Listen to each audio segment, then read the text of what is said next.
Bismillahirrahmanirrahim.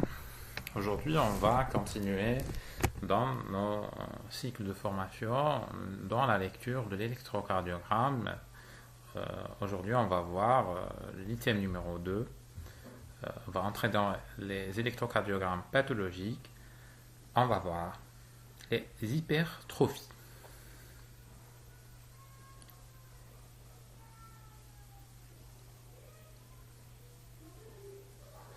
Il faut savoir que les hypertrophies font partie des éléments diagnostiques de plusieurs pathologies cardiovasculaires. Il est nécessaire de les maîtriser. On a d'un côté les hypertrophies auriculaires et les hypertrophies ventriculaires. Dans les hypertrophies auriculaires, on peut avoir l'hypertrophie auriculaire gauche, l'hypertrophie auriculaire droite. On peut avoir les hypertrophies biauriculaires, c'est-à-dire à la fois gauche et droite. Dans les hypertrophies ventriculaires, on peut avoir l'hypertrophie ventriculaire gauche, l'hypertrophie ventriculaire droite, et on peut avoir les hypertrophies biventriculaires. À savoir aussi qu'on peut avoir l'association d'hypertrophie auriculaire et ventriculaire à différents stades. Sur le principe électrophysiologique, il faut savoir qu'à l'état normal, on a l'activation cardiaque qui commence par, comme on a déjà précédemment dit, l'activation sinusale, la conduction auriculo-ventriculaire, le nœud, à travers le réseau de Purkinje pour donner les différents composants du PQRS. L'amplitude des différentes déflexions et leur durée dépend de la masse myocardique des différents composants du cœur, à savoir les oreillettes et les ventricules. Pour les différentes étapes d'interprétation de CG, si on répète, il faut toujours commencer par l'identification avec les vitesses et les amplitudes. On passe par la suite analyse du rythme et de la fréquence. On commence par l'analyse lente P, son axe, sa durée, l'amplitude et morphologie, l'espace PR. Le QRS avec son axe, sa durée, l'amplitude et la morphologie. Le segment ST, lente T. On évalue l'espace QT avec bien entendu calcul du QT mesuré et du QT corrigé. Et on finit toujours par une conclusion électrocardiographique, bien entendu, idéalement, doit être incluse dans un contexte clinique. Pour le propre de cet item d'aujourd'hui, les hypertrophies, on va insister surtout sur lente P, avec son axe, sa durée, l'amplitude et la morphologie. Le QRS, son axe, sa durée, son amplitude, sa morphologie. Et pour la repolarisation, le segment ST et lente T. Ces différents paramètres doivent être relevés et bien interprétés pour déceler d'éventuelles anomalies rapportées à l'hypertrophie aussi bien auriculaire que ventriculaire. Il faut savoir que l'activation normale commence dans le nœud sinusal. On a lente P qui représente l'activation des oreillettes, la dépolarisation auriculaire. On a le QRS qui représente la dépolarisation, l'activation ventriculaire. Et on a segment ST et lente T qui représentent la repolarisation ventriculaire. C'est des notions importantes pour savoir où chercher les différentes hypertrophies, c'est-à-dire l'hypertrophie auriculaire, on va beaucoup plus la rechercher au niveau de lente P et ventriculaire beaucoup plus QRS. L'hypertrophie c'est quoi? C'est étymologiquement une augmentation, épaississement du myocarde, que ce soit auriculaire ou ventriculaire, sur le plan étymologique. Mais sur le plan cardiaque, avec traduction électrique, l'hypertrophie a deux traductions.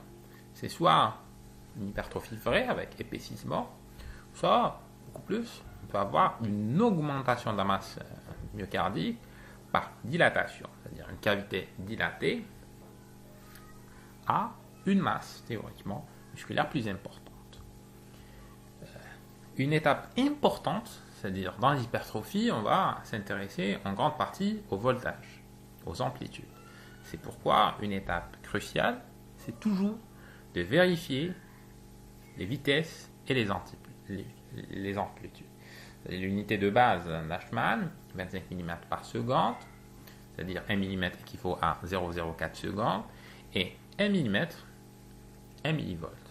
Notion importante pour ne pas se tromper dans les amplitudes, surtout des indices qu'on devra calculer pour les hypertrophies, qu'on verra par la suite.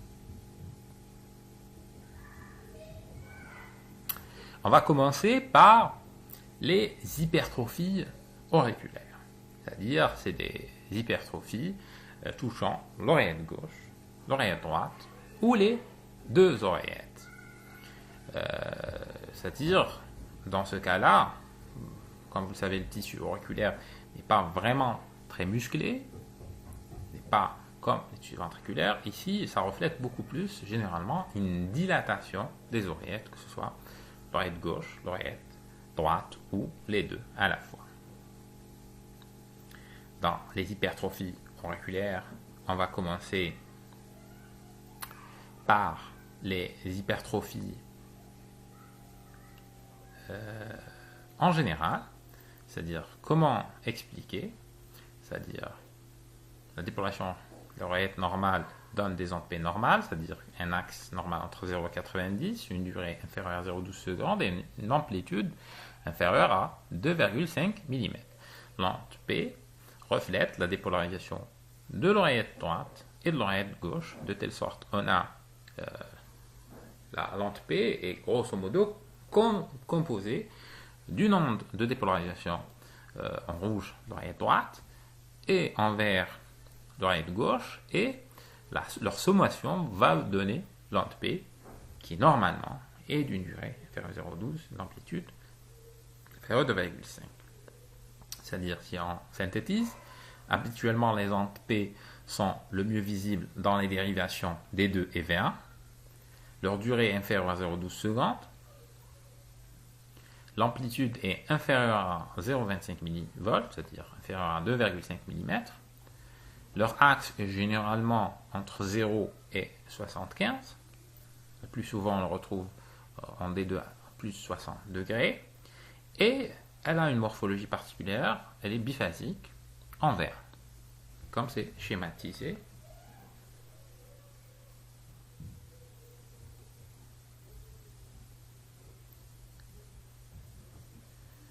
C'est-à-dire, à l'état normal, la dépolarisation, l'onde P, c'est la sommation de l'oreillette droite et l'oreillette gauche. Va nous donner une onde P normale. C'est-à-dire, si on a une hypertrophie auriculaire droite, c'est-à-dire l'onde de dépolarisation initiale va augmenter, de telle sorte qu'on aura une augmentation de l'amplitude de l'onde P, alors que la durée de l'amplitude reste normale. Par contre, dans l'hypertrophie auriculaire gauche, c'est beaucoup plus la partie finale de l'onde P qui va augmenter, c'est-à-dire augmentation de la durée de la dépolarisation, et on aura beaucoup plus une amplitude normale, mais une durée de l'onde P augmentée. C'est-à-dire, si on schématise, onde P normale, durée normale, amplitude normale, HAD, augmentation de l'amplitude avec une durée normale, c'est la partie initiale de l'onde P qui est perturbée. L'amplitude maximale s'inscrit en D2, D3, AVF et V1. Et en cas d'HAG, on aura une augmentation de la durée. La morphologie en double bosse avec amplitude normale. L'HAG s'observe beaucoup plus en D1, D2, V1 et AVF. L'HAD, sa particularité, on aura la sommation, surtout la partie moyenne et finale, de la dépolarisation des deux oreillettes. Alors que initialement, à l'état normal, la dépolarisation droite termine avant celle de gauche. On va commencer par les hypertrophies auriculaires gauche, c'est-à-dire par hypertrophie auriculaire gauche, on a une dilatation de l'oreillette gauche qui sera traduite par une augmentation de la durée de la dépolarisation. C'est-à-dire la dépolarisation de l'oreillette gauche est traduite sur l'onde P, c'est la partie terminale de l'onde P. C'est-à-dire on aura une prolongation de l'onde P, cette dépolarisation auriculaire va augmenter de durée. C'est-à-dire ici, on aura une durée augmentée, l'amplitude ne change pas parce qu'on n'aura pas ici de superposition de dépolarisation des oreillettes. La dilatation de l'oreillette gauche modifie les deux derniers tiers de la dépolarisation auriculaire. Une HAG électrique est définie par une onde P sinusale, allongée dans la durée, c'est-à-dire plus de 0,12 secondes, c'est-à-dire on a plus de 3 petits carreaux horizontaux ou 3 mm. L'amplitude est normale. L'onde P en D2 est souvent bifide avec une deuxième double bosse. Une déviation axiale gauche de P et une onde P à forte polarité négative en V1, c'est-à-dire la partie terminale traduisant la dépolarisation de l'oreillette gauche. Si on schématise sur le plan électrophysiologique, on a une dilatation de l'onde gauche, c'est-à-dire la partie terminale d'onde P va augmenter parce que la dépolarisation de l'oreillette gauche dilatée va prendre plus de temps et on aura comme résultante une onde P de durée plus importante. L'axe de l'onde P ici généralement sera bien entendu dévié vers la gauche et on peut avoir un axe qui va dans le négatif, c'est-à-dire au-delà de 0 degré vers le moins 30 degrés. C'est-à-dire un axe d'onde P anormal. Bon, dévié à gauche.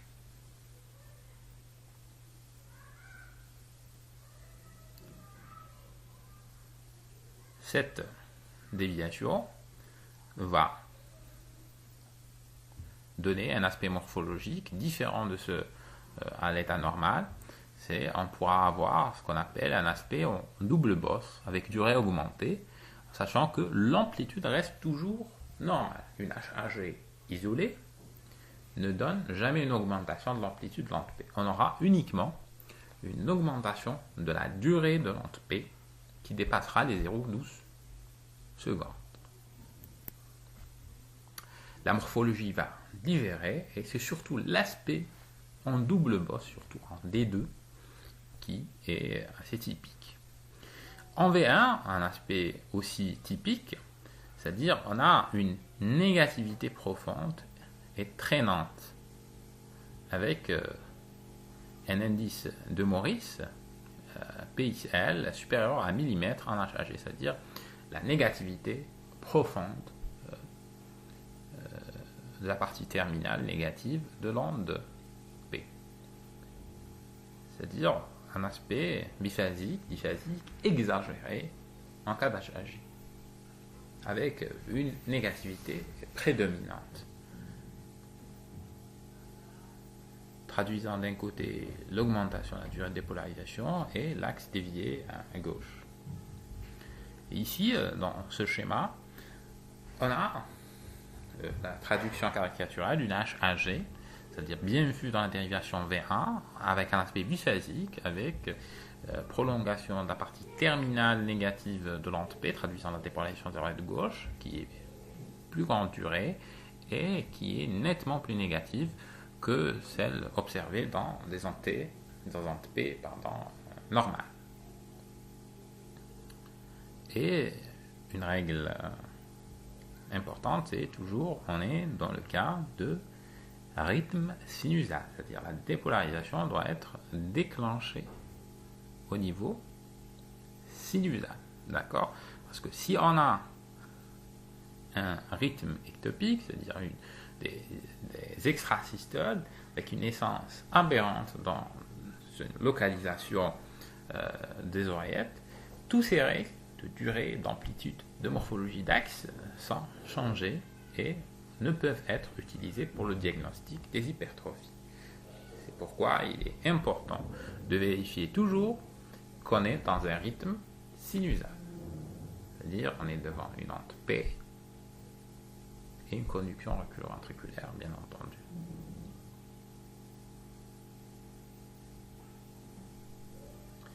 Pour ce qui est des étiologies, les HAG, elles peuvent être nombreuses. On a surtout les valvulopathies mitrales, c'est-à-dire les typiques antepées mitrales, les rétrécissements mitraux et les sursauts mitrales, mais également au cours de l'évolution de la plupart des cardiopathies gauches, hypertension artérielle, rétrécissement aortique, c'est-à-dire c'est des cardiopathies qui vont retentir sur le ventricule gauche et par contiguïté sur l'oreille gauche avec augmentation des pressions de l'oreille gauche et une dilatation. Il peut aussi correspondre à un bloc intra-auriculaire, c'est-à-dire l'HAG s'apparente à une augmentation de la durée, c'est-à-dire l'écart rare de bloc intra-auriculaire donne un allongement de la conduction interauriculaire et un allongement de l'onde de P. Maintenant, on va passer aux hypertrophies auriculaires droites. Les hypertrophies auriculaires droites, bien entendu, isolées. Comme dans les hypertrophies auriculaires gauches, on a une augmentation, une dilatation de l'oreillette droite qui va se traduire par une augmentation de la durée de la dépolarisation de l'oreillette droite. De telle sorte, on aura anormalement à certains moments de la dépolarisation de l'onde P, une superposition à la fois de l'amplitude de la dépolarisation droite et gauche, de telle sorte que la sommation donnera un voltage plus important et une amplitude plus importante de l'onde P. La dilatation de l'oreillette droite modifie les deux premiers tiers de la dépolarisation auriculaire. Une HAD électrique est définie par une onde P ample, en D2, D3, dont l'amplitude est supérieure à 2,5 mm, c'est-à-dire 2,5 petits carreaux verticaux de 0,25 mV. La durée doit être normale, c'est une condition pour parler d'HAD isolé. Déviation vers la droite de l'axe lente P est fréquente, une positivité initiale prééminente de l'onde P en V1.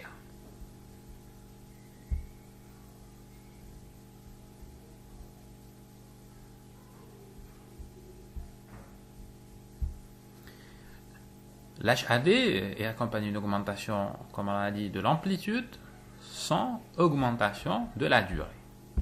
C'est-à-dire, sur le plan électrophysiologique, si on schématise, la dilatation de l'oreillette droite va donner une augmentation de la traduction électrique de la dépolarisation de l'oreillette droite. De telle sorte, la partie initiale de l'onde P, traduisant la dépolarisation de l'oreillette droite, va augmenter. Et on aura une superposition des deux ondes P, si je puis me permettre, de la dépolarisation de l'oreillette droite et gauche, donnant une augmentation de la dépolarisation et du voltage. Ici, en dérivation des deux, on a l'aspect typique d'une hypertrophie auriculaire droite avec augmentation du voltage de l'oreillette droite. On a ici plus de 3 carreaux, c'est-à-dire plus de 3 mm. Et ici, c'est un aspect typique d'hypertrophie auriculaire droite. Et il est important de retenir ces aspects parce que c'est des aspects typiques.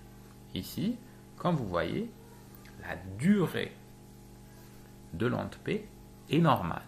Ici, la durée de l'onde P est de 2 carreaux et demi, c'est-à-dire 0,10 secondes.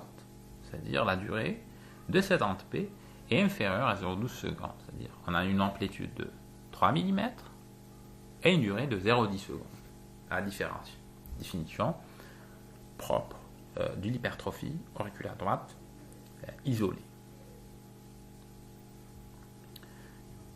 C'est des aspects qu'il faut retenir parce que c'est des aspects typiques et il est simple de faire le diagnostic, c'est-à-dire systématiquement devant toute ECG, il faut calculer la durée et l'amplitude de l'onde P, surtout en dérivation D2 et V1. Pour les différentes étiologies des HAG, HAD, on peut avoir le cœur pulmonaire aigu, le cœur pulmonaire chronique, cardiopathie congénitale, l'évolution de certaines cardiopathies gauches, rétrécissement mitral, insuffisance mitrale. Comme vous voyez, c'est beaucoup plus des pathologies pulmonaires qui donnent des IHAD. Pourquoi ? Parce que c'est dans ces types de pathologies on a un retentissement beaucoup plus et surtout la phase initiale, isolée sur les cavités droites, c'est-à-dire avec hyperpression au niveau du ventricule droit, et qui va retentir en amont sur l'oreillette droite, aboutissant à une augmentation des pressions, une dilatation de l'oreillette droite, sans qu'il y ait forcément un retentissement au début sur l'oreillette gauche. Pour finir avec les hypertrophies auriculaires, on va voir succinctement les hypertrophies auriculaires, c'est-à-dire elles cumulent des critères d'hypertrophie de l'oreillette droite et de l'oreillette gauche, c'est-à-dire on aura à la fois une augmentation de la durée et de l'amplitude des ondes P, c'est-à-dire une sommation des critères d'HAG et d'HAD. Bien entendu, ici, dans la plupart du temps, l'axe reste normal, avec compensation des déviations dues à la dilatation de l'oreillette gauche et de l'oreillette droite. C'est-à-dire, si on récapitule, à l'état normal, on a une onde P de durée et d'amplitude normale. Phase initiale représente la dépolarisation de l'oreillette droite, phase terminale de l'oreillette gauche. En cas de HAG, c'est beaucoup plus la phase terminale de l'onde P traduisant la dépolarisation de l'oreillette gauche qui augmente, donnant une augmentation de la durée de l'onde P. En cas de HAG, c'est la partie initiale, avec superposition de la dépolarisation de l'oreillette droite et de gauche, aboutissant à une augmentation de l'amplitude. Dans les hypertrophies biauriculaires, on a la sommation de des critères, c'est-à-dire les deux parties composant de l'onde P, l'oreillette droite et la gauche, augmentent, de telle sorte qu'on aura une augmentation aussi bien de la durée que de l'amplitude. Si on voit un exemple, ici on a un cas typique d'hypertrophie auriculaire gauche retrouvé lors d'un rétrécissement mitral. Ici on a deux types d'hypertrophie, l'HAG, hypertrophie auriculaire gauche, et on a aussi l'HVD, hypertrophie auriculaire qu'on verra par la suite. Ici on voit les ondes P, on a un aspect typique avec augmentation de la durée de l'onde P qui dépasse 0,12 secondes, et comme vous voyez ici en V1, un aspect typique avec une prédominance de négativité, partie terminale négative de l'onde P qui est importante. Ici, si on focalise sur un QRS, vous avez ici l'aspect typique en double bosse. Ici, l'amplitude, elle est normale, mais comme vous voyez, la durée de l'onde P est augmentée, c'est-à-dire c'est un aspect typique caricatural de l'aspect de l'onde P dans double bosse, avec un diagnostic d'hypertrophie auriculaire gauche. Et c'est important de retenir ces aspects parce que s'ils se répètent, on peut facilement les reconnaître et poser le diagnostic. Ici aussi, on voit l'aspect à gauche d'hypertrophie atriale gauche, caricaturale aussi bien en D2 qu'en V1. En D2, on a un aspect de double bosse. En V1, on a un aspect de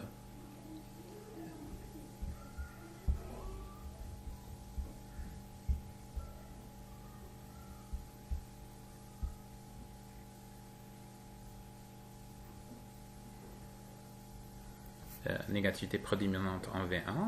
À droite, on a une hypertrophie atriale droite avec une augmentation de l'amplitude, surtout avec une durée normale. Et un aspect en V1 différent par rapport à l'HAG avec beaucoup plus une prédominance de la positivité initiale. Ici, vous avez un tracé d'hypertrophie auriculaire droite.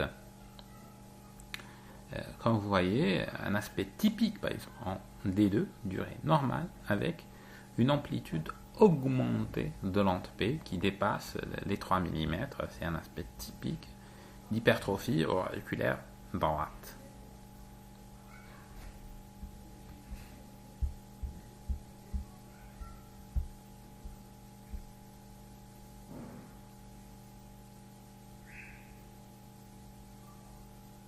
Un autre tracé qui reflète l'hypertrophie auriculaire gauche, ici, si on voit en V1 un aspect typique avec une durée de l'onde P augmentée qui dépasse 0,12 secondes, l'amplitude elle est normale, c'est-à-dire il faut retenir qu'en cas d'hypertrophie auriculaire gauche, vous avez une durée augmentée dépassant les 0,12 secondes, alors que l'amplitude est pareille, normale, pour parler d'hypertrophie auriculaire gauche, bien entendu, isolée.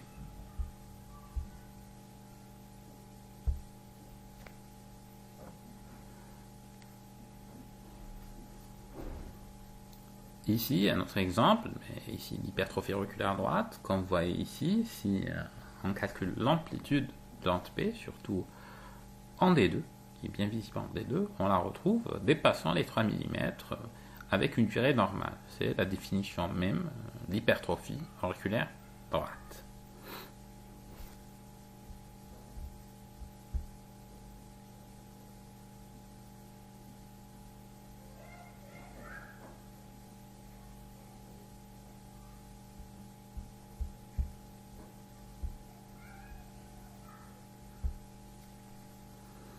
Maintenant, on va passer aux hypertrophies ventriculaires gauche. Dans les hypertrophies ventriculaires gauche,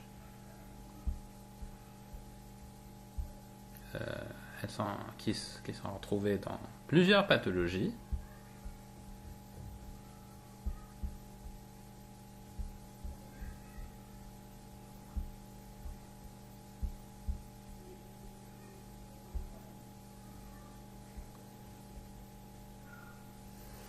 On a comme exemple une pathologie très fréquente durant laquelle on peut avoir des hypertrophies auriculaires gauche, c'est l'hypertension artérielle. Et l'hypertrophie représente une signe de retentissement de l'hypertension sur le cœur. On a des affections cardiaques caractérisées par une augmentation de la masse musculaire du ventricule gauche. On a l'hypertrophie dilatation, c'est-à-dire le propre même, c'est une traduction électrique d'une augmentation de la masse myocardique. Les pathologies qui donnent plus les HVG, on a les hypertensions artérielles, les valvulopathies aortiques ou insuffisance mitrale, et on a aussi les cardiomyopathies hypertrophiques, c'est-à-dire des pathologies diverses durant lesquelles on peut retrouver une hypertrophie ventriculaire gauche. L'hypertrophie dilatation du VG amplifie et prolonge les vecteurs de dépolarisation ventriculaire gauche, ce qui provoque une prolongation et un hypervoltage des complexes QRS et amplifie l'orientation de l'axe du cœur vers la gauche et en arrière, c'est-à-dire les axes qui sont à l'état de base déviés à gauche, bien entendu en raison du fait que le ventricule gauche a eu à l'état de base, à l'état normal, une masse myocardique musculaire plus importante que le ventricule droit. Le fait d'être hypertrophié et dilaté, ça accentue cette prédominance vers la gauche de l'activation cardiaque. Quand vous avez à l'état normal, l'activation des ventricules se fait plus ou moins à travers un certain nombre de vecteurs. On a les vecteurs de dépolarisation septale, vecteurs de dépolarisation ventriculaire droit et ventriculaire gauche. Cette dépolarisation, avec ces différents vecteurs, va donner les différents complexes QRS, avec une déviation initiale reflétant la dépolarisation beaucoup plus du septum, sachant que le septum est dépolarisé en premier de gauche vers la droite, qui est à l'origine de la petite onde R, par la suite la dépolarisation des parois libres des ventricules. De telle sorte qu'on a à l'état normal des complexes QRS qui vont de V1 avec une petite onde R avec une grande onde S, et ça là va vers le V6 avec une petite onde Q, une grande onde R et une petite onde S, en passant par une zone de transition durant laquelle on aura le passage d'une prédominance de positivité sur la négativité. C'est-à-dire la zone de transition, c'est le complexe au niveau d'une dérivation ou entre deux dérivations où land R et land S deviennent isodiphasiques. C'est-à-dire à l'état normal, c'est-à-dire en V1 on a une petite onde R, une grande onde S, en V6 on a une grande onde R et une petite onde S.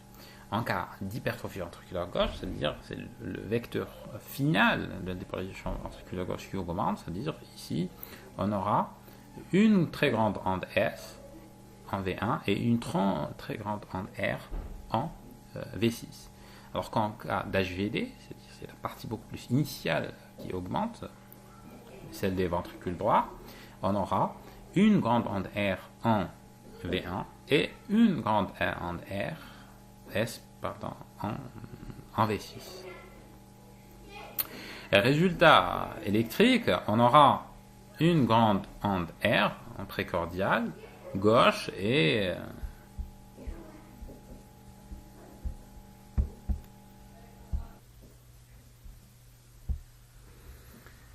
une grande onde R en précordial gauche, V5 et V6, et comme miroir, onde S profonde à droite en V1 et V2, onde D1, l'onde R dépasse les 15 mm. Déviation axiale gauche de l'axe des QRS, qui se traduit par un axe gauche ou hypergauche, une augmentation de la durée du QRS, qui se traduit par un retard de la déflexion intrinsècoïde, un déplacement de la zone de transition du QRS à gauche, avec des troubles secondaires de la repolarisation. C'est les différents critères de l'HVJ. Les hypertrophies ventriculaires, c'est-à-dire à l'état normal, on a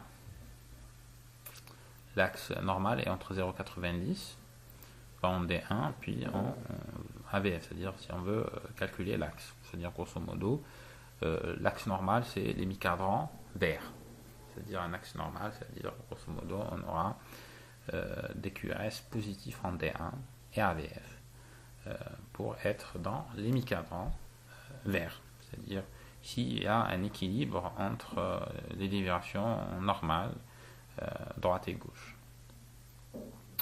En cas d'hypertrophie ventriculaire gauche, c'est-à-dire on a les vecteurs terminaux de la dépolarisation ventriculaire gauche, c'est-à-dire le dernier vecteur, va augmenter d'amplitude. En sachant qu'à l'état normal, c'est le vecteur prédominant, il va augmenter, c'est-à-dire on aura une augmentation des voltages et de la durée au niveau de ce vecteur, de telle sorte on aura une accentuation, si je puis me le permettre, de l'aspect normal avec des hypervoltages, une onde S plus importante en V1 et une onde R plus importante en V6. Cela se traduira par une augmentation des indices. C'est-à-dire, si on calcule l'indice de Lewis pour l'HVG, c'est-à-dire on aura l'onde R en D1 qui va augmenter et l'onde S en D3 qui va augmenter. De telle sorte, l'indice de Lewis va être plus important et dépasser les CU normaux. Alors qu'en cas d'HVD, on aura beaucoup plus une onde S en D1 importante et une onde R en D3 importante. Et l'indice de Lewis va beaucoup plus aller vers la négativité. Un autre indice pour l'HVG qui est très important, c'est-à-dire l'indice de Sokolov. C'est-à-dire, on calcule la somme de l'onde R en V6 et S en V1. C'est-à-dire, certains utilisent l'onde R en V6 ou en V5, bien entendu, en prenant la plus ample. Et cet indice traduit d'une manière excellente, en absence de trouble de la conduction, l'hypervoltage retrouvé en cas d'hypertrophie ventriculaire gauche. Le calcul des indices est un élément crucial pour permettre le diagnostic des hypertrophies, surtout l'hypertrophie ventriculaire gauche. On a un autre indice, l'indice de Cornell, c'est la sommation de l'onde R, l'amplitude de l'onde R en AVL, avec l'onde S en V3. C'est-à-dire, il couple entre l'AVL, qui est une dérivation standard, avec le V3 qui est une dérivation précordiale. C'est-à-dire l'augmentation de l'indice de Cornell témoigne de l'hypertrophie ventriculaire gauche. Bien entendu, tous ces différents indices ont une sensibilité et une spécificité. La plupart ont une très bonne spécificité avec des sensibilités diverses. C'est-à-dire pour les diagnostics d'hypertrophie ventriculaire, on a l'indice de Sokolov-Leyens, c'est-à-dire S en V1 plus R en V5 ou V6, prendre le plus ample des deux, c'est-à-dire on prend comme diagnostic HVG plus de 35 mm quand il dépasse 35 mm chez les sujets âgés de plus de 35 ans et plus de 45 mm chez les sujets jeunes de 35 ans. L'indice de Lewis c'est R en D1 plus S en D3 moins S en D1 plus R en D3. S'il dépasse 17 mm, on parle d'HVG. Bien entendu, s'il est moins de moins 14, c'est beaucoup plus HVT. L'indice de Corley, comme on a dit R en AVL, plus S en V1, s'il dépasse les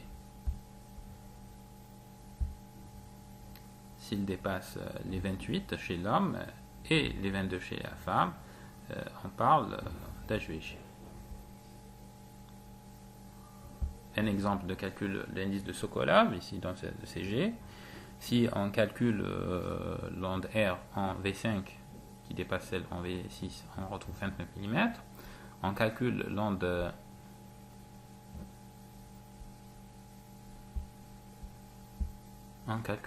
S en V1, on retrouve 11 mm. On fait la somme, 29 plus 11, ça fait 40 mm et c'est en faveur d'un HVG. Un autre exemple, ici, on calcule l'onde R en V5, on retrouve 29, S en V1, 17 mm, c'est-à-dire 10 de Sokolov, S en V1 plus R en V5, ça fait 17 plus 29, ça fait 46 mm, et il est augmenté en faveur d'une hypertrophie ventriculaire gauche. C'est-à-dire, comme vous voyez ici, il est très important de ne pas hésiter à calculer systématiquement les indices les plus courants, c'est-à-dire l'indice de Sokolov, l'indice de Lewis et l'indice de Cornell systématiquement. Le diagnostic ECG repose sur la positivité d'un ou plusieurs des indices d'hypertrophie, d'où l'intérêt de calculer au moins 2 ou 3. C'est-à-dire ici, comme exemple, on peut calculer l'indice de Lewis. Et, comme on a vu, c'est R en D1 plus S en D3, S en D1 plus R en D3. Et pour parler d'hypertrophie ventriculaire gauche, il doit dépasser les 17 mm. C'est-à-dire, par exemple, en comparaison d'indice de Lewis, il intègre des dérivations standards, c'est-à-dire une approche différente du diagnostic d'HVG. Ici, on a un exemple d'indice de Cornell, comme on a dit précédemment, qui intègre des dérivations standards avec des dérivations précordiales. En calculant l'onde R en AVL, ici elle est en 11 mm, et l'onde S en V3, qui est 30 mm, c'est-à-dire la somme c'est 41 mm, c'est-à-dire ici, si on est que ce soit homme ou femme, l'indice de Cornell est positif en faveur d'une hypertrophie ventriculaire gauche. Ici, on est dans un contexte d'essurance aortique. Beaucoup plus une dilatation ventriculaire avec HVG. Un autre exemple, un homme de 65 ans présentant un rétrécissement aortique serré, c'est-à-dire on a un axe de plus de 10, on calcule l'indice de Sokolov, on le retrouve, c'est-à-dire 1 en V1 plus S en V1, on a un Sokolov à 42, un Lewis à plus 9 et un Cornell à 30. C'est-à-dire ici, si on prend le Lewis, il n'était pas positif, mais on a aussi bien le Sokolov que le Cornell qui sont positifs. QRS modérément allongé, avec une déflexion très retardée. On a des troubles à repolarisation avec des anté négatives en V5, V6, pas d'onde Q en V5, V6, c'est-à-dire ici on parle d'HVG systolique. C'est-à-dire ici on parle de systolique quand on a les critères d'hypertrophie, c'est-à-dire des indices positifs, avec, en cas de l'HVG systolique, on a absence d'entrée en V5, V6, avec des troubles à la polarisation à type de dentée négatif et voire même un petit sous-décalage sigmoïde. On parle de surcharge diastolique en présence d'une onde Q initiale avant l'onde R en V5, V6 et surtout les troubles à la polarisation sont à type dentée positif. Ici, en cas de surcharge diastolique, les dentées restent positifs. C'est-à-dire, la différence entre vraie hypertrophie et dilatation, c'est beaucoup plus la repolarisation. C'est-à-dire, quand on a une hypertrophie vraie, ici, on a beaucoup plus des HVG systoliques avec absence d'entrée et des troubles à la repolarisation à type de sous-décalage, surtout des dentées négatives. C'est-à-dire, ça équivaut à une ischémie sous-épicardique. Alors qu'en cas de dilatation, c'est-à-dire on a beaucoup plus tendance, par exemple, on va dire sur l'article, surtout au début, à avoir une hypertrophie type diastolique avec persistance de l'onde Q initiale et surtout des dentées positifs avec absence d'ischémie sous-épicardique. Maintenant, on va passer à l'hypertrophie ventriculaire droite. L'hypertrophie ventriculaire droite touche, comme son nom l'indique, le ventricule droit. On a plusieurs pathologies qui peuvent donner l'hypertrophie ventriculaire droite. Et si on est dans le cas d'hypertrophie ventriculaire droite isolée, c'est beaucoup plus, par ordre de fréquence, les pathologies les plus fréquentes dans l'HVD, c'est beaucoup plus les atteintes pulmonaires, avec le cœur pulmonaire chronique en général, c'est-à-dire les pathologies, les insuffisances respiratoires chroniques, PPCO ou autres, qui retentissent avec le temps par augmentation de la pression pulmonaire sur les cavités droites et en premier lieu sur le ventricule droit. C'est l'action cardiaque caractérisée par une augmentation de la masse musculaire du ventricule droit s'observe au cours de nombreuses pathologies, comme la maladie PPCO et autres maladies pulmonaires, c'est-à-dire pathologies qui vont aboutir à une cœur pulmonaire chronique. On a aussi les valvulopathies mitrales, les valvulopathies pulmonaires ou tricuspides, et on a aussi les cardiopathies cyanogènes, avec aussi les hypertensions pulmonaires et certaines cardiomyopathies prédominance sur le ventricule droit.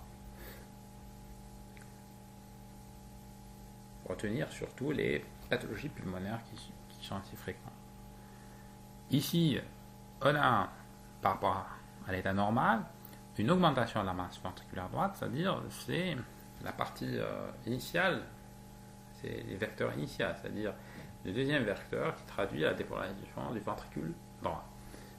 Une augmentation va aboutir à une onde R ample en V1 et une onde S ample en V5, V6.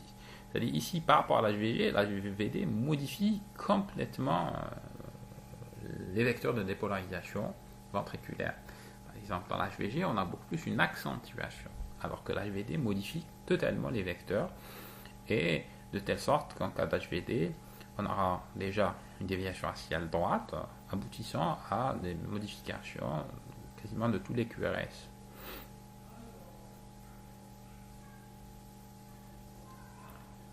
Et un axe dévié à droite implique des aspects QRS modifiés de V1 à V6 et dans les dérivations bien entendu standard, parce que l'équilibre normal en faveur des cavités gauches n'existe plus.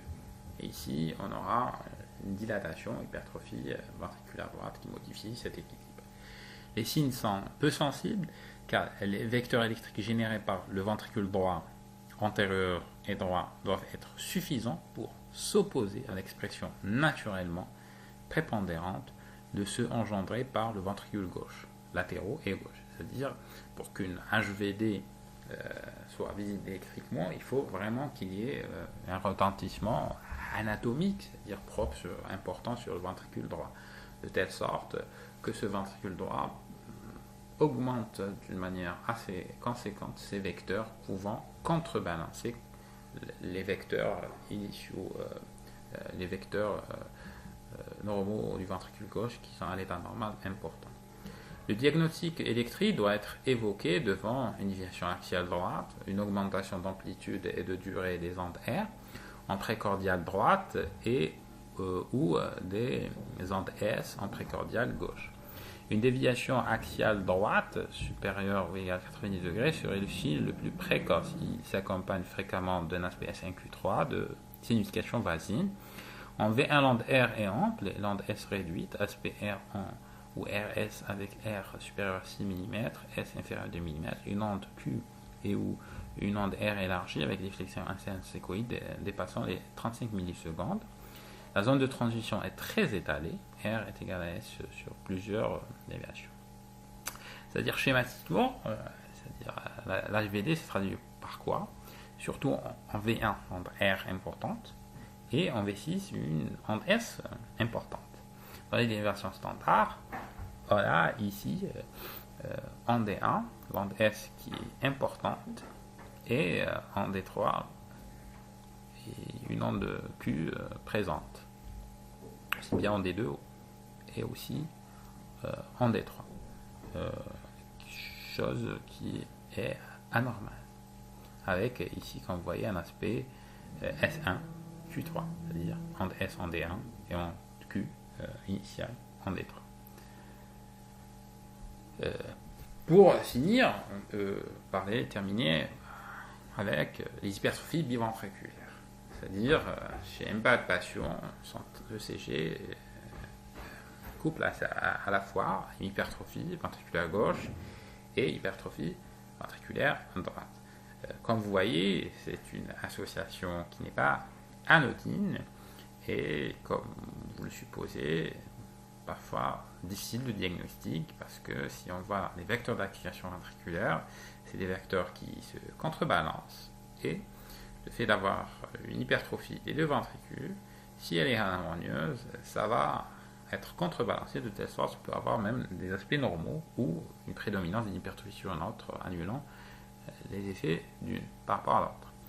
L'hypertrophie ventriculaire cumule des critères d'hypertrophie ventriculaire gauche et droite. L'aspect du tracé dépend de la prédominance relative de l'une ou de l'autre. L'aspect typique associe les signes d'hypertrophie ventriculaire gauche avec une onde R en V1 supérieure à 6 mm, des complexes R sur S biphasiques et amples dans plusieurs dérivations, des ondes de transition très étalées, une onde S en V6 anormalement profonde avec aspect R sur S inférieur à 1, une déviation axiale droite et ou une hypertrophie auriculaire droite. Ça peut orienter. Donc, on peut voir quelques exemples ici. On a des exemples à la fois, ici, d'hypertrophie biauriculaire. C'est-à-dire, on a des ondes P de durée d'amplitude augmentée, ici, avec un aspect double boss en D2, un aspect biphasique à prédominance de négativité en V1, et un aspect élargi en V6. Ça, c'est un exemple typique d'hypertrophie bi-auriculaire avec un aspect QR en V1, témoignant, avec onde S profonde en V6, témoignant d'une hypertrophie ventriculaire droite associée. Ici, notre exemple, si on voit les ondes P, on a des ondes P pointues d'amplitude importante, surtout dans des versions V1, c'est-à-dire on peut ici facilement évoquer, parler d'hypertrophie auriculaire droite. Ici, on a d'autres anomalies associées qu'on verra par la suite.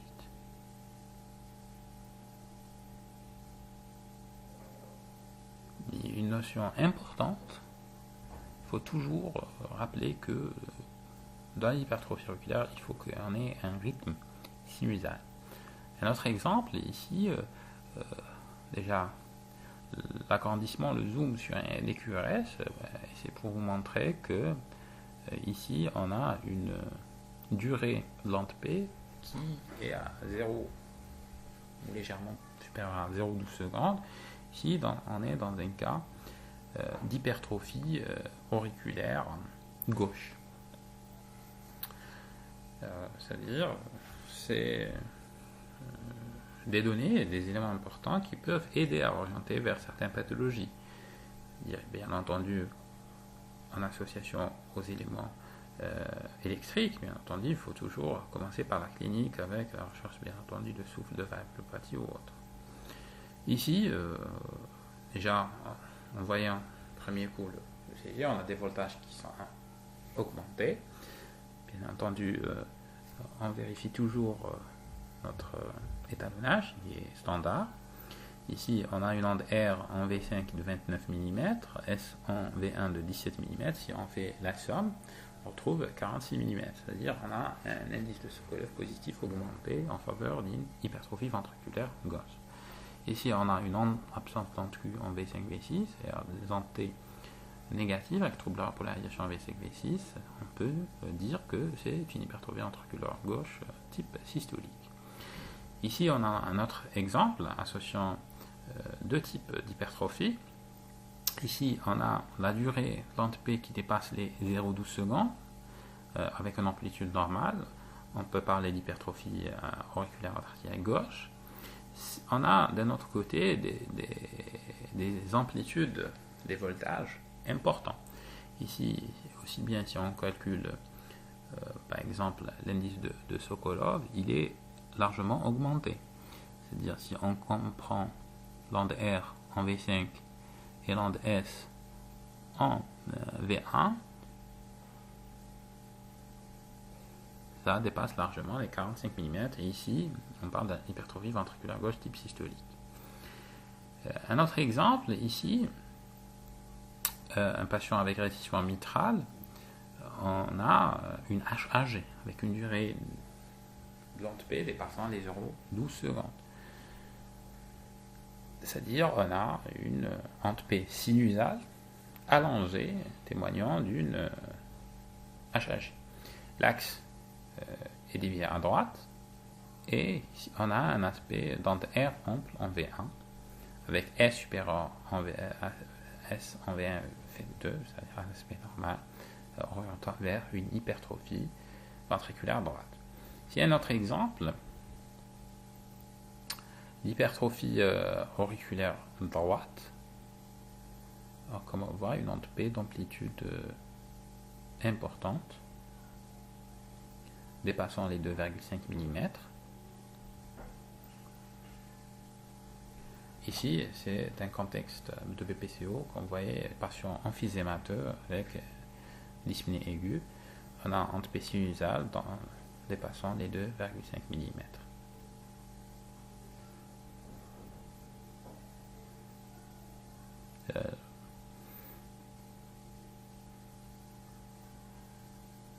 On peut ici même parler d'onde P pulmonaire. Un autre exemple ici, on a un aspect en V1 avec une onde R sur S dépassant les 1, c'est-à-dire R supérieur à l'onde S, témoignant d'une hypertrophie ventriculaire droite dans un contexte d'hypertension artérielle pulmonaire. On voit aussi en V6, on a un aspect anormal d'onde S profonde en V6. Si on calcule R en V1 plus S en V5, il dépasse les 10,5 mm. Alors qu'à l'état normal, dans le sujet normal, on a une petite onde R en V1 et une petite onde S en V6 ou V5.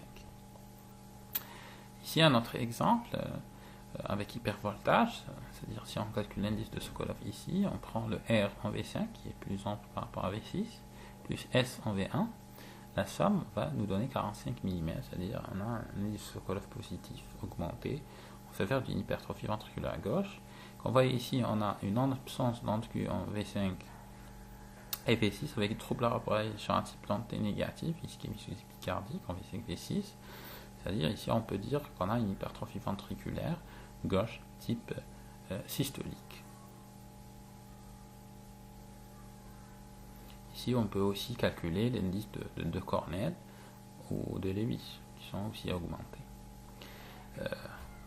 On a un autre cas d'hypertrophie biventriculaire. C'est rare de retrouver l'hypertrophie ventriculaire.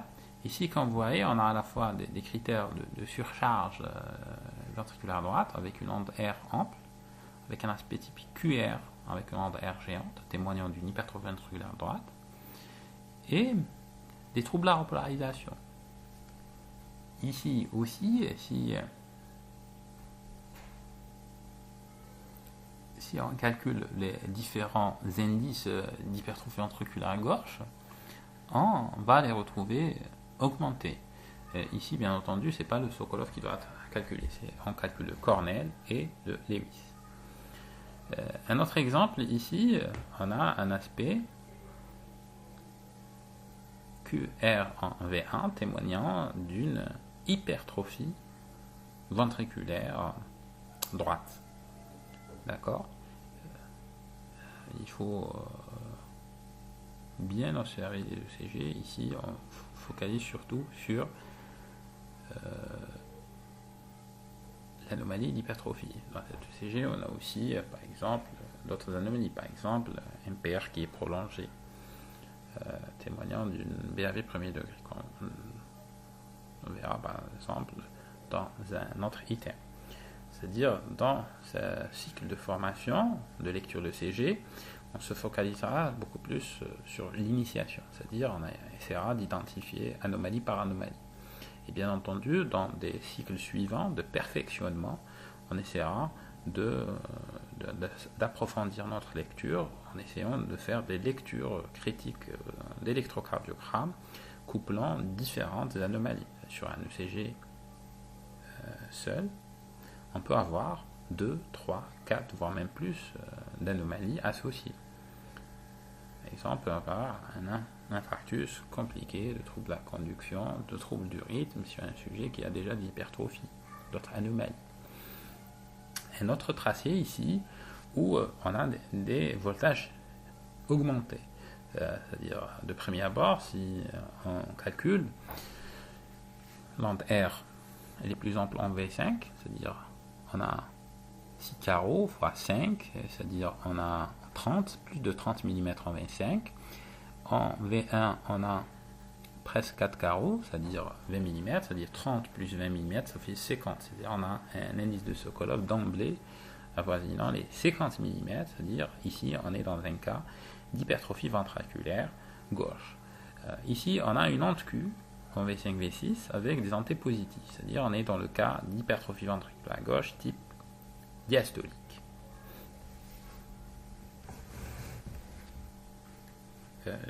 Il est très important de différencier entre hypertrophie ventriculaire diastolique et systolique, comme on l'a vu précédemment. Bien entendu, la systolique est beaucoup plus fréquente et même les hypertrophies ventriculaires gauche diastoliques, à un certain degré d'évolution tardive, vont évoluer vers l'hypertrophie systolique diastolique par la suite systolique. Mais le fait de différencier la HVG diastolique est important parce que ça peut orienter beaucoup plus vers certaines pathologies plutôt que d'autres. Surtout, comme on a vu, la diastolique traduit beaucoup plus une dilatation qu'une hypertrophie. Ici, un autre exemple. Ici, on a des voltages augmentés. C'est-à-dire, si on calcule l'indice de Sokolov, c'est-à-dire onde R plus ample en V5, c'est-à-dire on a 5 carreaux et 3 petits carreaux, c'est-à-dire 28. S en V1, on a 5 carreaux et un petit peu, c'est-à-dire on est 22, c'est-à-dire 28 plus 22, on est à 50, c'est-à-dire on est dans le cas d'hypertrophie ventriculaire gauche type systolique, avec des antés négatifs en V5, V6. C'est-à-dire c'est quelque chose d'important. Il faut savoir, c'est une pathologie très fréquente. Les HVG, il faut les reconnaître, ne pas hésiter devant tout ECG de reconnaître cette pathologie qui peut aider au diagnostic. On a terminé cet item sur les hypertrophies. Je vous remercie pour votre attention. J'espère que ça a été intéressant et fructueux pour